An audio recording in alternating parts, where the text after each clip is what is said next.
आपसी भाईचारे हिंदुस्तान की हिंदू मुस्लिम एकता के ऊपर कुछ मिसरे हमारे दर्शकों के लिए आखिर में। हाँ, सुन लीजिएगा, मतलब पेश करो। हिंदू मुस्लिम, ये तो देश हिंदू मुस्लिम की एकता का रहा है और रहेगा। हिंदू मुसलमान दोनों वफादार वतन है। बहुत अच्छा। हिंदू मुसलमान दोनों वफादार वतन हैं, दोनों को वतन प्यारा परस्तार वतन है। बहुत अच्छा। और हिंदू मुसलमान दोनों को जो बांट रहा है मस्ताना ये कहता है वो गद्दार वतन है। वो गद्दार वतन है। लेकिन हिंदू मुसलमान दोनों का जब रंग एक है, दोनों ही जीने का जब ढंग एक है। अरे हिंदू का खून क्या है, मुसलमान का खून क्या, दोनों ही के रंग का जब खून एक है। मैं भी आपके बारे में आपके चैनल के ज़रिए जितने भी लोग इलियास मस्ताना को फॉलो करते हैं, चाहते हैं, मोहब्बत करते हैं, और मैं उन सब लोगों से गुजारिश करूंगा कि इस चैनल को ज़्यादा से ज़्यादा फॉलो करें, सब्सक्राइब करें और कमेंट्स में लिखें कहाँ से, कौन कौन से प्रदेश से, कौन कौन से ज़िले से आप हमारा ये चैनल देख रहे हैं। मैं उम्मीद करता हूँ कि आप इस चैनल को ज़्यादा से ज़्यादा फॉलो करेंगे। दोस्तों नमस्कार, आदाब। मैं मीर मोमिन, आप देख रहे हैं न्यूज़ दर्पण टीवी। मैं आज हिंदुस्तान के मशहूर और मारूफ प्रसिद्ध कव्वाली गायक इलियास मस्ताना के पास हूँ और मैं बात करूँगा आज उनसे कि बहुत दिन में उनसे मुलाकात भी हुई है। मस्ताना जी, आपका स्वागत है चैनल में। अस्सलाम वालेकुम, आदाब जी। आप कव्वाली की दुनिया में आपका कोई सानी नहीं है, जाने पहचाना नाम है, मशहूर मारूफ हैं आप। कितने दिन पहले कव्वाली की शुरुआत हुई, आपको कैसे कव्वाली का शौक़ लगा, मैं पीछे जाना चाहता हूँ। देखिए, एक कव्वाली को कह देना तो बड़ा आसान है रिपोर्टर साहब, लेकिन मोमिन साहब कव्वाली करना बड़ा मुश्किल है। करीबन 30 साल पहले मुझे कव्वाली सुनने का शौक़ था जी, और शौक़ की शौक़ में यहाँ तक मैं पहुँचा हूँ कि मैं ख़ुद कव्वाली में मशरूफ़ हो गया।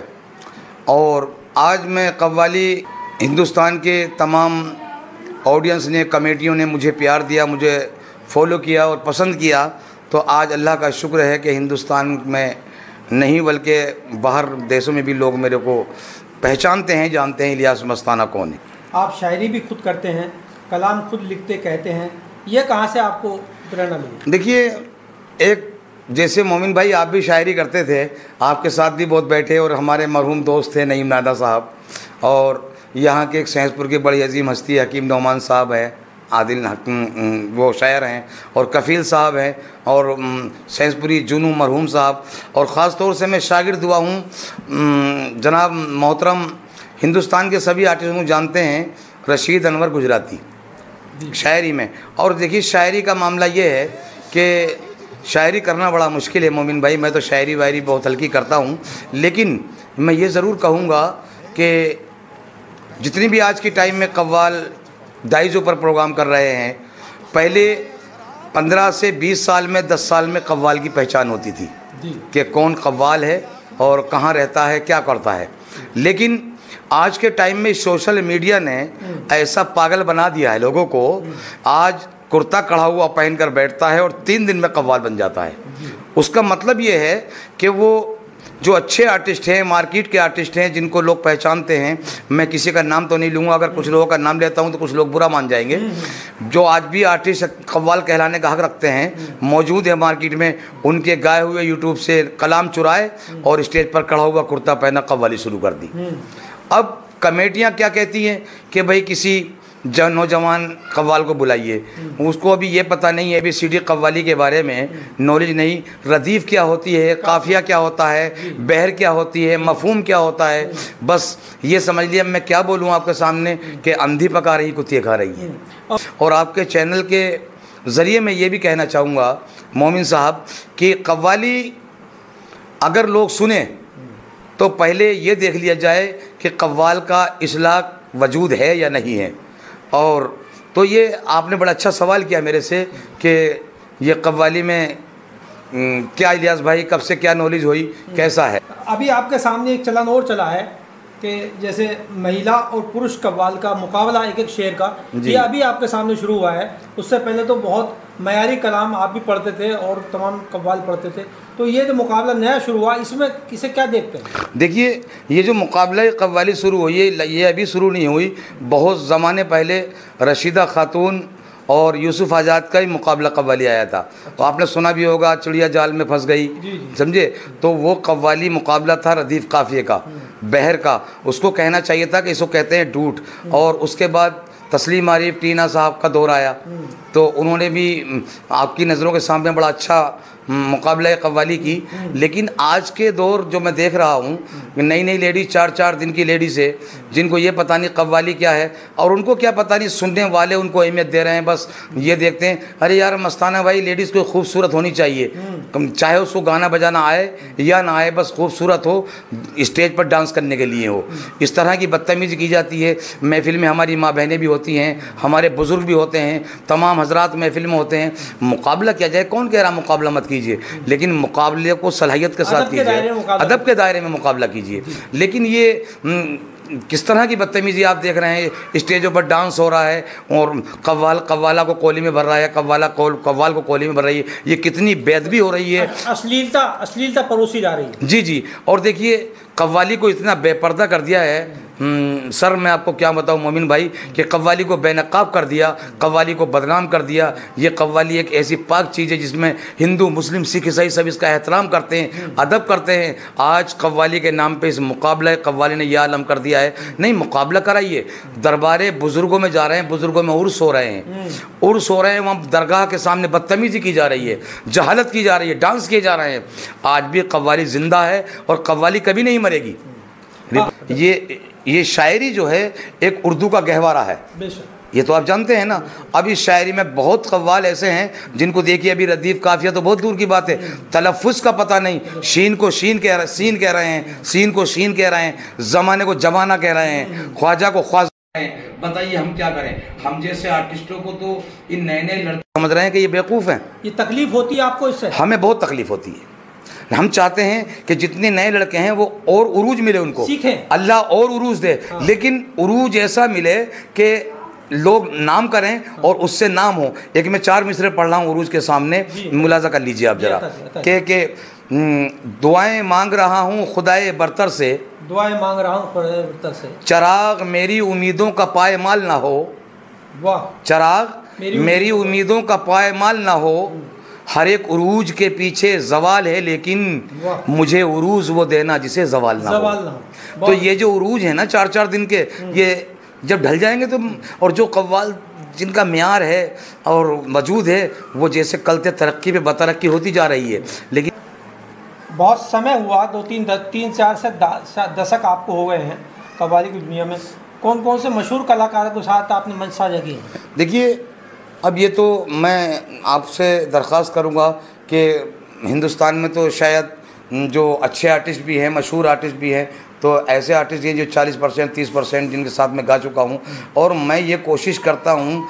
लेकिन अब छोटे आर्टिस्टों के साथ भी, जिनको उर्दू का पता नहीं, कव्वाली का पता नहीं और तहजीब का पता नहीं, उनके साथ गाना बजाना करना और बैठकर बराबरी में हमारा गाना बजाना करना मजबूरी हो जाती है रिपोर्टर साहब। क्यों कि कमेटियाँ जब बुला, अब हमें तो वक्त तो पूरा करना है, लेकिन हम चाहते हैं कि अच्छे आर्टिस्टों के साथ हम गाएं, अच्छे आर्टिस्टों के बराबर में बैठना प्रोग्राम करें, ताकि उनको देखकर हमें कुछ सीखने को मिले।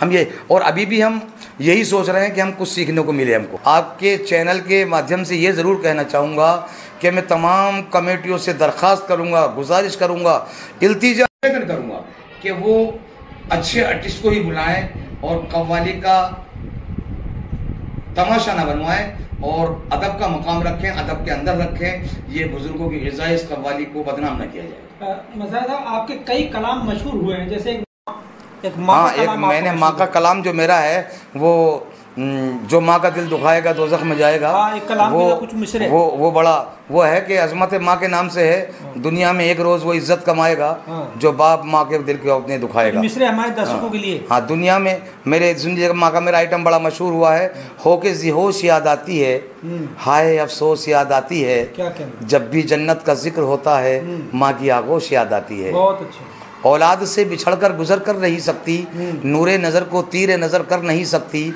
माँ की दुआ मस्ताना पर है ढाल की तरह, उस पर कोई तलवार असर कर नहीं सकती। और देखिए आप हजरात, माँ के बारे में राहत इंदौरी साहब के बाद और जो राहत इंदौरी थे और मुनव्वर राणा जो शायर थे, वो माँ के ऐसे माँ के नाम से उनको पहचाना जाता था। सबसे पहले तो मुनव्वर राणा ने ही माँ के ऊपर कलाम करना शुरू किया। लेकिन मुनव्वर राणा के बाद मैं तो उनके पैरों की खाक में उनको उस्ताद मानता था अपना।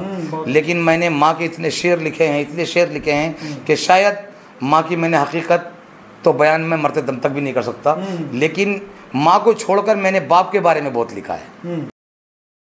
लेकिन दुनिया के ज़रिए जब से मैं सोनिक इंटरप्राइजेस कंपनी से जुड़ा हूँ, मैंने उसमें कलाम भी रिकॉर्ड हुए मेरे, और अल्लाह का शुक्र है बड़ी जो हमारे सोनिक इंटरप्राइजेस कंपनी के ओनर हैं जनाब शेर खान साहब, बहुत अच्छा। वो मेरे को बड़ी इज्जत देते हैं, बड़ी कद्र करते हैं। सोनिक इंटरप्राइजेस अगर आप सर्च करें कि इलियास मस्ताना, बहुत सारे रिकॉर्ड वहाँ से आएंगे। तो सोनिक से मुझे ज़्यादा पहचान हुई लोगों में, सोनिक से पहचान। हाँ, ये मेरे ऊपर खान साहब का बड़ा एहसान, बड़ा शुक्रगुजार हूँ मैं कि उस कंपनी में मुझे बड़ी अहमियत देते हैं वो। और मैं इस लायक तो नहीं हूँ, लेकिन ये उनकी बड़ापन है। तो और मैं ही नहीं, सोनिक इंटरप्राइजेस एक ऐसा चैनल है, कव्वाली का ऐसा मरकज़ है कि किसी भी कव्वाल को उठा कर देख लीजिए आप, हज़ारों कव्वालों को देने वाला अल्लाह है शोहरत, लेकिन सोनिक इंटरप्राइजेस ने बड़ी मेहनत की है और कव्वाल को मंजर-ए-आम पर भेजा है। आखिरी सवाल, कव्वाली की दुनिया में जो नए कव्वाल आ रहे हैं या आने की सोच रहे हैं, चाहे वो महिला हो पुरुष हो, उनके लिए आप क्या मैसेज देना चाहेंगे सीनियर कव्वाल होने के नाते? मैं ये मैसेज देना चाहूँगा कि अच्छे कव्वालों से बातचीत करें, अच्छे शायरों से गुफ्तगू करें, उनसे कलाम लिखवाएं और पहले काम को सीखें। सीखना ज़रूरी है। और अब जब तुम ये सोचोगे कि बग़ैर सीखे हमें पैसा मिल रहा है, हमें तो सीखने की कोई ज़रूरत ही नहीं है। नहीं, सीखने वाले जो लोग जिनके नाम हुए हैं वो सीख कर हुए हैं, और जिनका नाम बग़ैर सीखे हो गए हैं, तो ऐसे तो शेख चुल्ली जी का भी नाम हुआ है।